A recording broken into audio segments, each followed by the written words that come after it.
that we don't drift in there and we actually stay in the collaborative control space.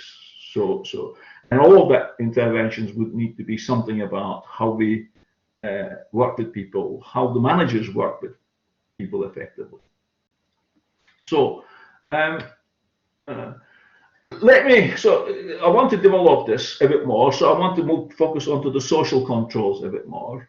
And let me just see if there's any questions at this point. No questions. So I'm gonna ask you to go to menti.com again and use this particular code and just type in three separate words. So three one-word entries describing what kind of organization would you like to work in. Things like big organization, small organization, red organization. By the way, I'm saying words that most people don't say. So see what you come up with. And I'm just going to go to Menti, to see your responses. I need to go to a different bit of Menti for this. So when you're responding, let me do that. Could you go back to the code, please? I didn't make any to the code, please. Right, the code is just going to come on the screen when I put this slide on. I'm sorry, this is a bit slower than I. Okay, right.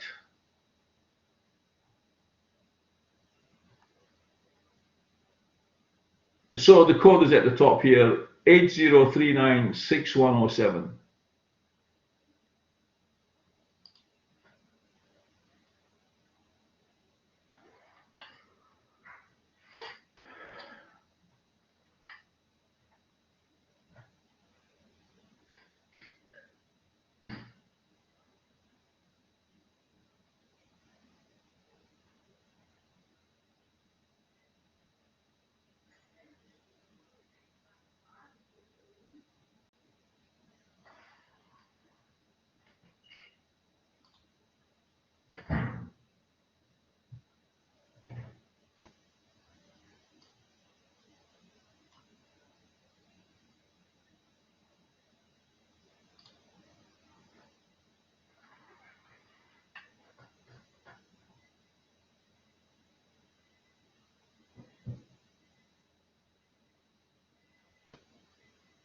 Very good.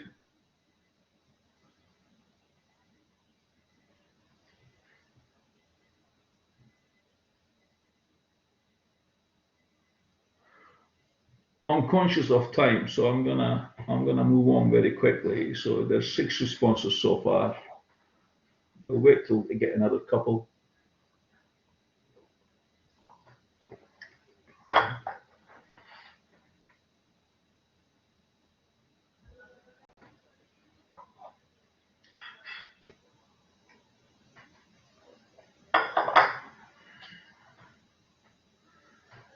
Interesting, the flexibility element coming along is the most dominant feature there. The size of the text, as you know, the word clouds is if something is repeated several times. It's right.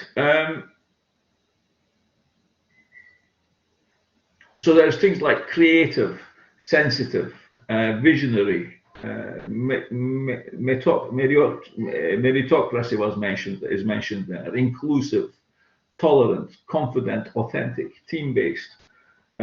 Interesting. So I'm going to move on. I have done this exercise for many years, with many hundreds, probably thousands of people. I've lost count now.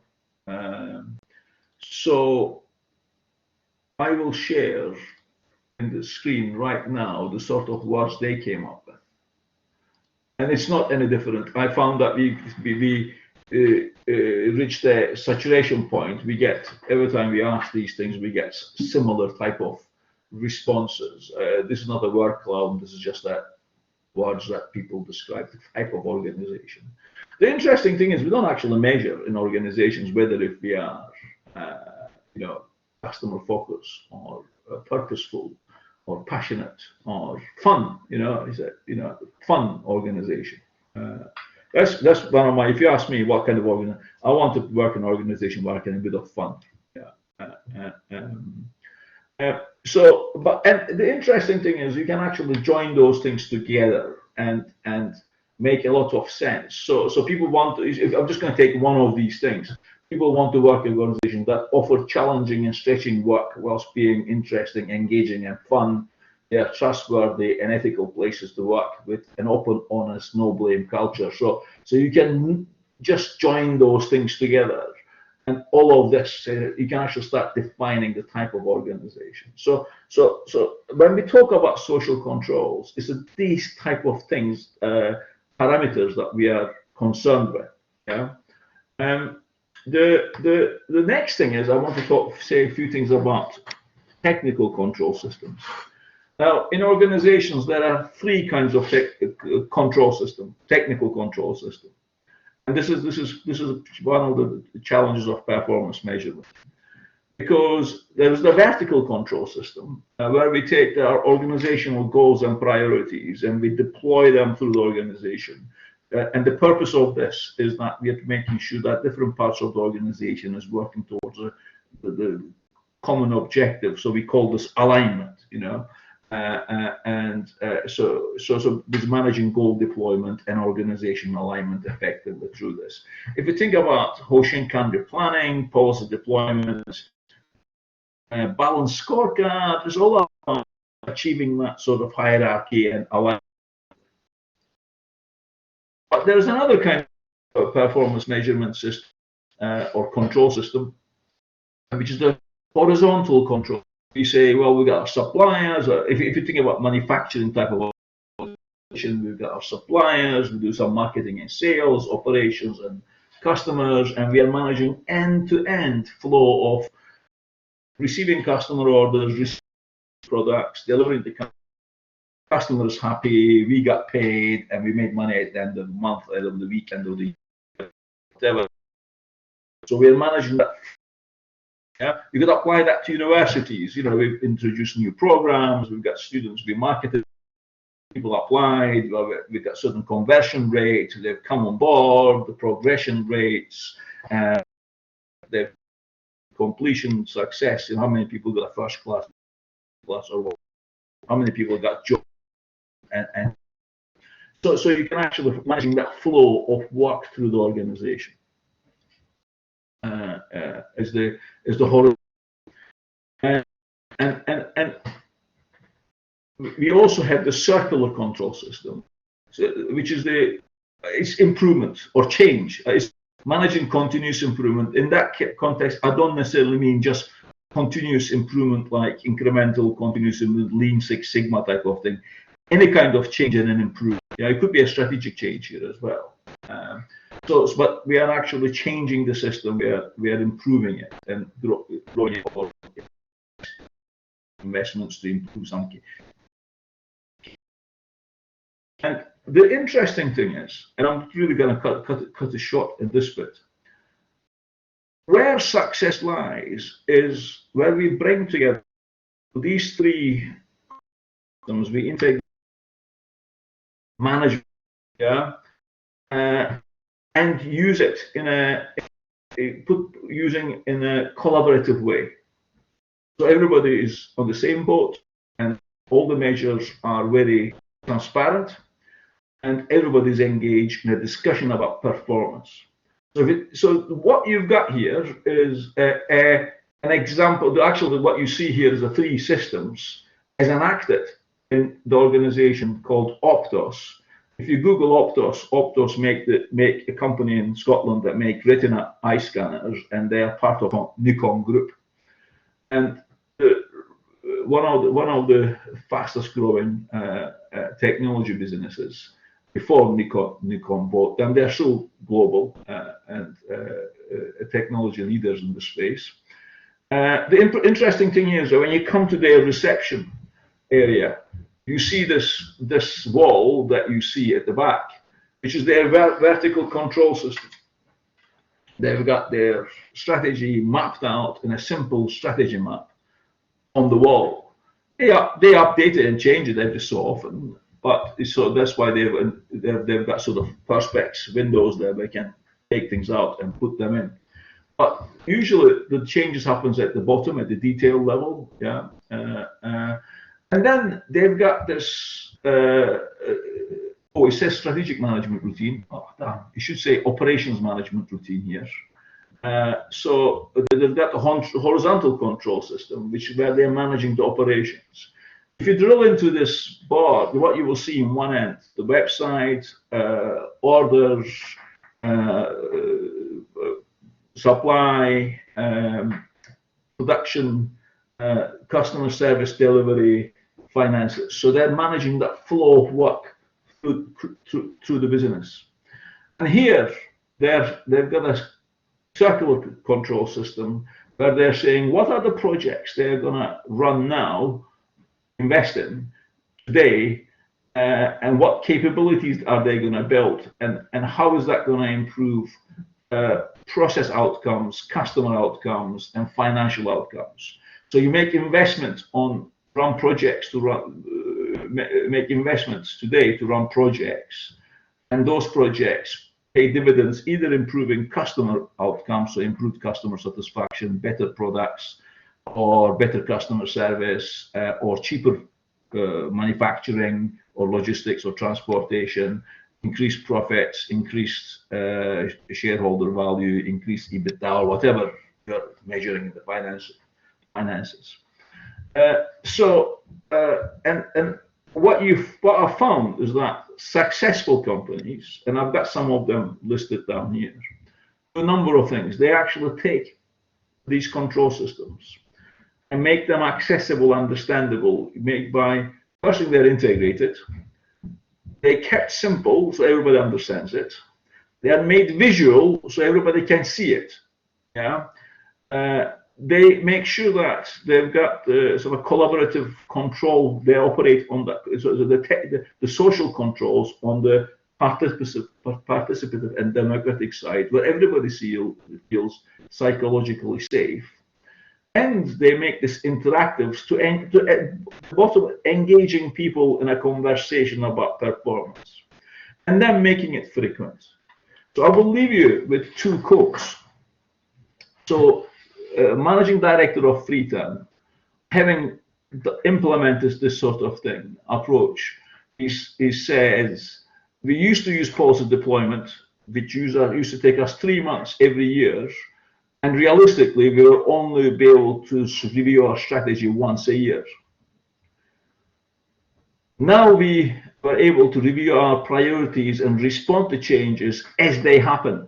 So there's a degree of agility message there. So by doing this, they've created an environment where people have a conversation about what's happening with the competitors or customers and all that, and make some changes fairly quickly, and they made them more agile. And the Chief Operating Officer of Clyde Blowers Capital said, our operating model is about flattening the organization structure and giving people simple visual management tools, empowering everyone to work and network to make things happen. And actually, they have been, Clyde Blowers Capital has been participants in my research for a long time, and a lot of their practices. I've learned a lot from their practices. They inform my work. They also learned a lot from my research and implemented it. So there's a win-win relationship there. But the really interesting thing was, with an investment for the last round of investment they raised, 670 million, they've actually 4.2 times multiplier in 4 years or so. That 670 million became whatever multiplied by 4.2.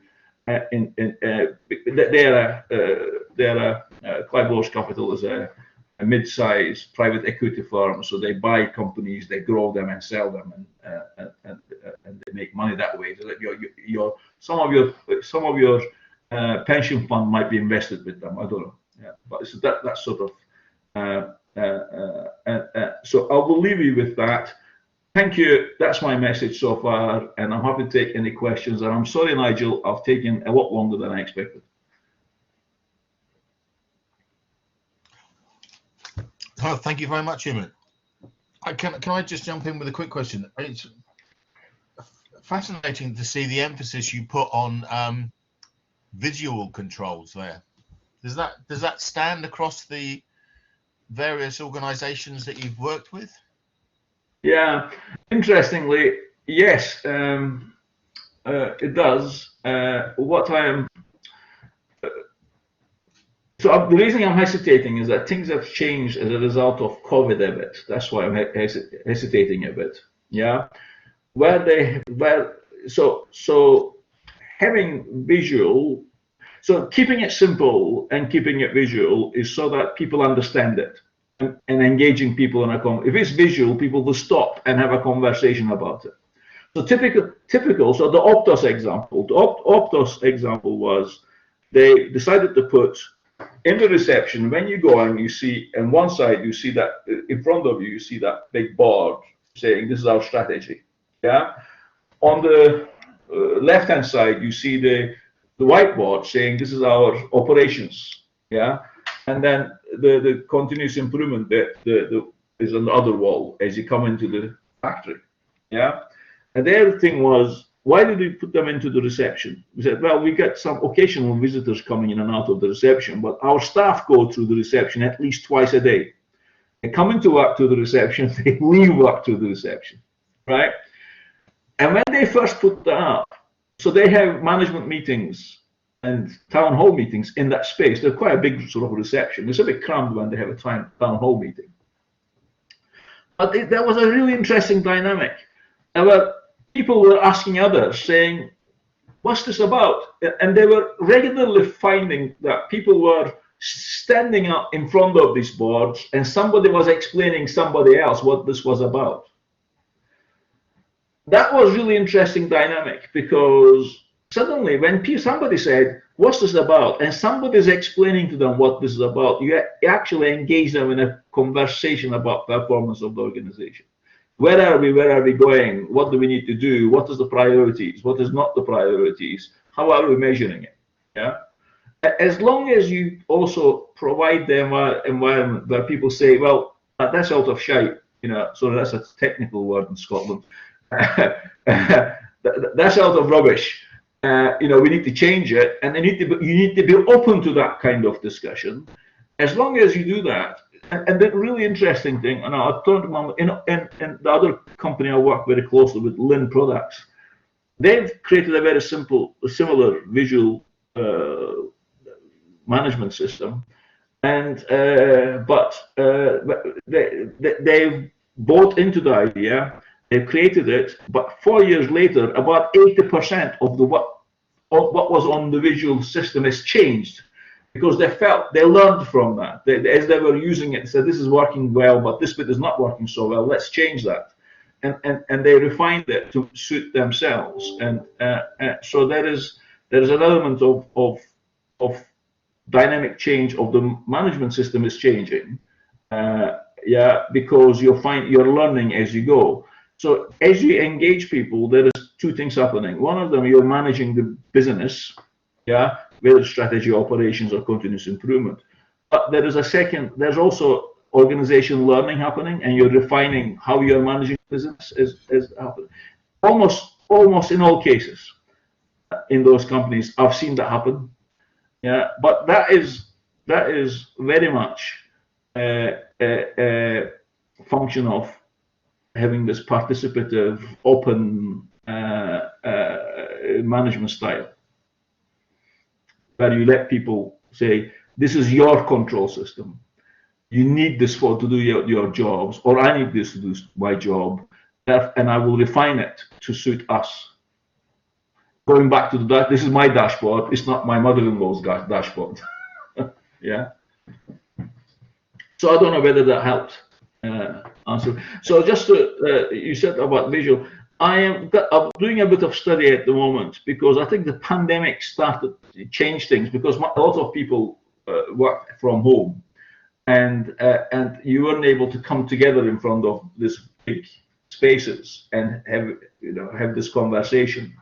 So I know that in Lin Products, they've kept it online.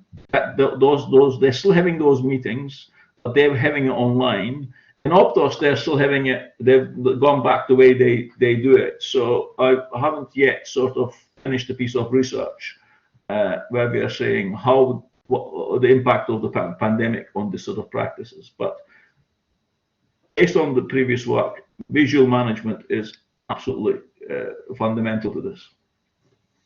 Thank you. I'm very interested in that within the context of kind of trying to launching this research centre in a very virtual way. And yeah, and sorry, I'll hand over to anybody else for questions. Steve, would you run the questions?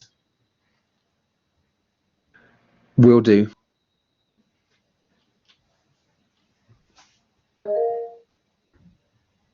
Yes, Danielle, go ahead, please. Oops. Okay, can you see me?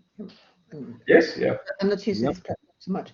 Very interesting talk. I'm not so much in the field of business and things like that. You know, I work in the field of interpreting, and but still, as an interpreter, you go to loads of different organizations.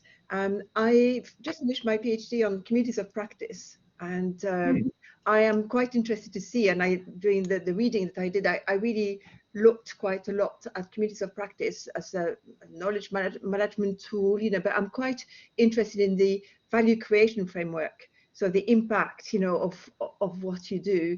And I was just wondering if you've come across, you know, any organization that operates, you know, a little bit more like that as a community of practice and that uses, you know, a form of value creation framework, looking at the impact, you know, looking at the transformative values, and, you know, wondering how, you know, what your experience is on that. It's interesting that you said that, Danielle, because one of my PhD students who used to be a senior manager in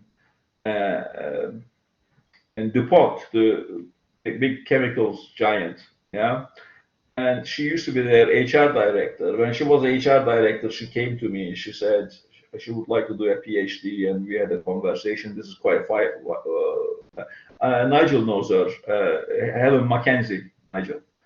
And then she ended up doing her PhD exploring the social controls, part of performance measurement in more detail. She looked at performance measurement management from a social systems perspective. And then she came to the conclusion that what I'm talking about here is about communities practice, about creating communities of practice around performance, etc. So we are just working, and she's about to submit a paper into British Journal of Management, BJM, and we'll see what happens with that one. But it's just on that area. To be honest, she understands it better than I understand it, what she means with the communities of practice and all that. But if you're interested in that, I'm very happy to put you in touch with Helen. She would be delighted to have her. She's now retired from DuPont, and she's spending most of her time playing around with this sort of stuff. So she'll be delighted to talk to you. I would love that. Thank you. Yeah.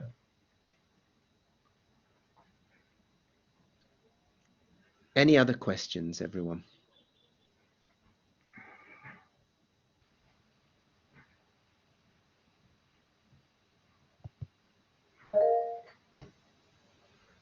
Go ahead, Christina. Hi, excuse me, I won't put the camera on. My tech's been playing up today, so I don't want to blast it out. But I'm just interested, those 4 examples of different organizations that you put up there, Yeah. you know, the autocratic, the bureaucratic, etc. Yeah. And also you mentioned, I should say my background's HR and OB, just to give you that context. Yeah. That psychological safety, mentioning one of those things, and the example you gave of the CEO who stood up and talked about, you know, how he suddenly understood that shifting from one aim, shall we say, to the other. Could you give me an example of, in your consultancy work or academic work, whichever, an organization that, you know, managed to make that transition successful? So whether we're talking about, and what they use to do that, whether we're talking about shifting from maybe a small family business or bureaucratic or whatever, I'd be grateful to hear your thoughts on that. Certainly, yeah. Okay. Give me a second, because am I still sharing my screen? I'm I not don't sure. think I am. You're not. Here.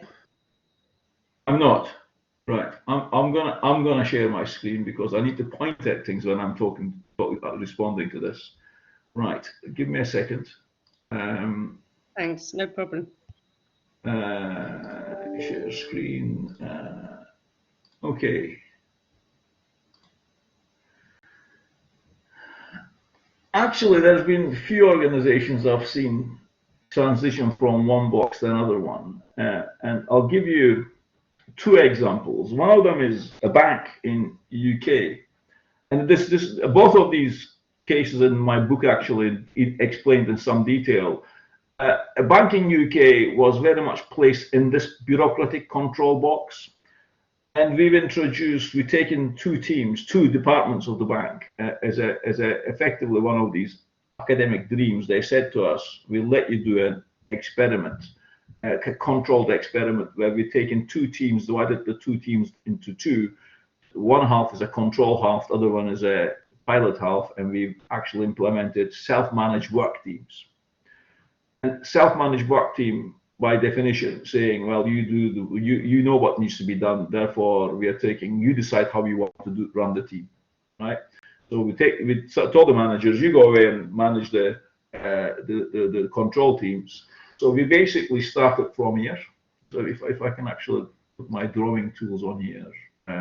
So we started from here somewhere and made an intervention to create democratic participative teams. Effectively, what actually happened was they've changed their performance measurements a bit. So you can argue that their performance measures maturities went less. But the interesting thing is that employee engagement went up, customer satisfaction went up, productivity went up, all the performance indicators went up. Now there was another one which I can't just remember what it was. So that was one thing, that one example. Yeah, from a bank in one of the Scottish banks actually. There's only 3 Scottish banks, so you can work it out maybe. And the other one is a single company called Lynn Products, which started life by the Lynn Products makes the top end hi-fi systems from a base in Scotland. Yeah, and it started life with the CEO and the founder, highly enthusiastic in music, develops a turntable and starts a business around manufacturing a turntable, hires a bunch of people who are passionate about music. They all play some instruments and listen to music and all that sort of stuff. Very much in this space. Company grows and becomes quite successful. Globally, they become the benchmark and turntables. And then Ivor, the CEO, has health problems, and an external MD comes in, and then brings some controls in, and he says, well, we need to diversify, we need to do this, we need to go to televisions. They start making car hi-fi systems for the high-end cars, etc. Despite people saying, well, this is the business we are in, we shouldn't be playing in businesses that we are not very good at, etc. So they move into here, and actually the performance starts dropping in at that point. Bank steps in and puts an external consultant in, who puts some policies, procedures, and performance measures and moves them up into this direction. Yeah. And still they're not out of the woods. By that time, the founder's son joins the business, who's an electronic engineering graduate from Edinburgh University, but he was working as a developer for Symbian for several years. He joins as the engineering manager, and he says, we've lost our original purpose, and takes over as the new managing director and creates a management team to capture the original purpose and capture the passion associated with original passion with music and etc., but in a much more controlled and structured environment. And actually, a lot of their practices I've been talking about they practice virtually everything we've talked about today.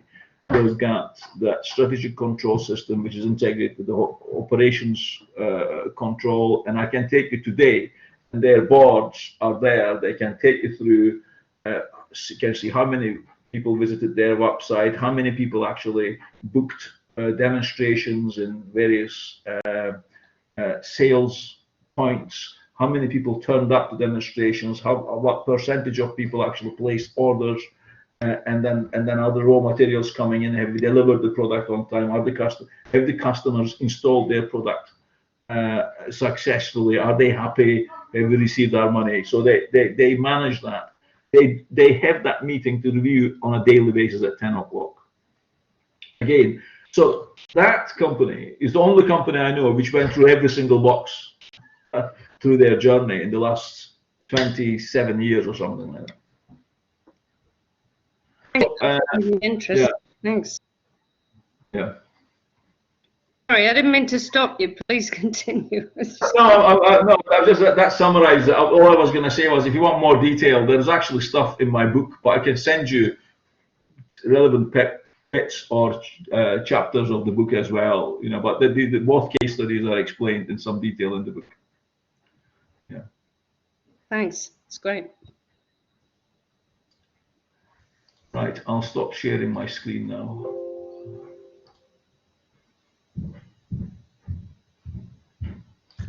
Any other questions?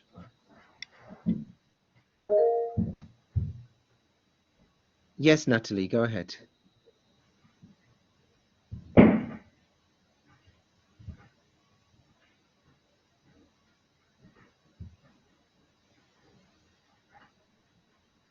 I think you're on mute, Natalie.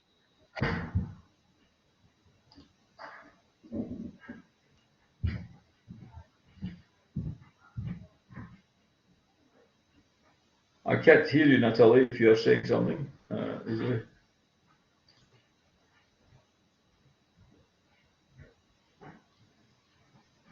Natalie, do you want to maybe type your question? Because I can see that you're unmuted now, but we're still not hearing you.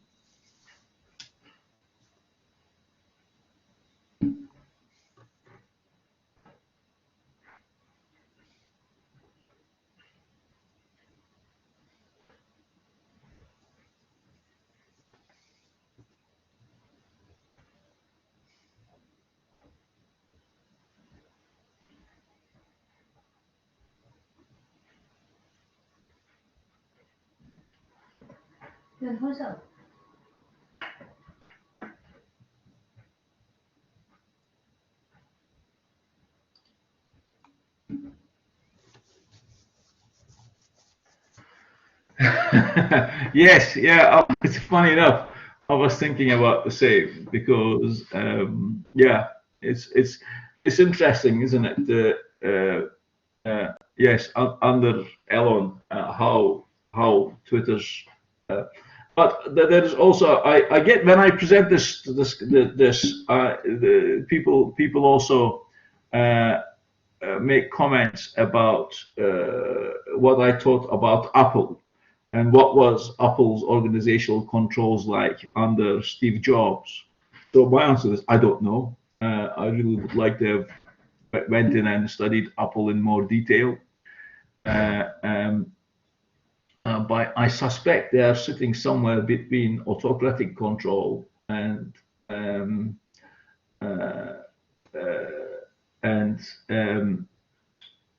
charismatic control. I suspect, but I don't know enough about Apple.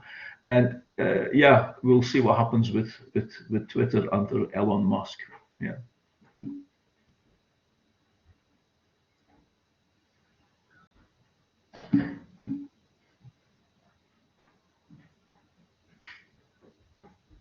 Okay, I think that's is that it for questions? Over to you, Nigel. Okay.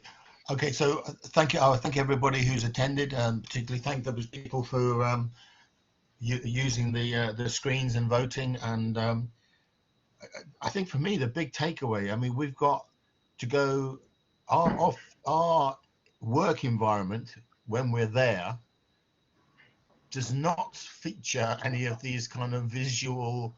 It's not a very exciting, or I think very welcoming kind of environment. And you're talking about what Umit's been talking about with the importance of kind of visual controls and social control. I know it's just in the context of performance management and measurement, but it's yes, it's a big challenge for us as currently a virtual kind of research center, whatever that means. So yeah, I've got a lot to think about. Thank you very, very much, Umit. That was very thought-provoking. I think people will take away their own perspectives, altered perspectives on performance measurement and management, and what it's for and how it can be different, and things like the ref that seem to be done to us does kind of resonate in many areas. Yeah. So on behalf of everybody, thank you very much for your time, Umit. No problem, Nigel. Anytime you want to have a chat about how this all applies to the academic world, I'm very happy to chat about it, because I've, as the executive dean of Edinburgh Business School in the last few years, I've been racking my brain on how we implement this, how we operationalize this. I think I've achieved some degrees of success. I can, and some things are done to us as within outside our control. So happy to have a separate conversation about it sometime. Yeah.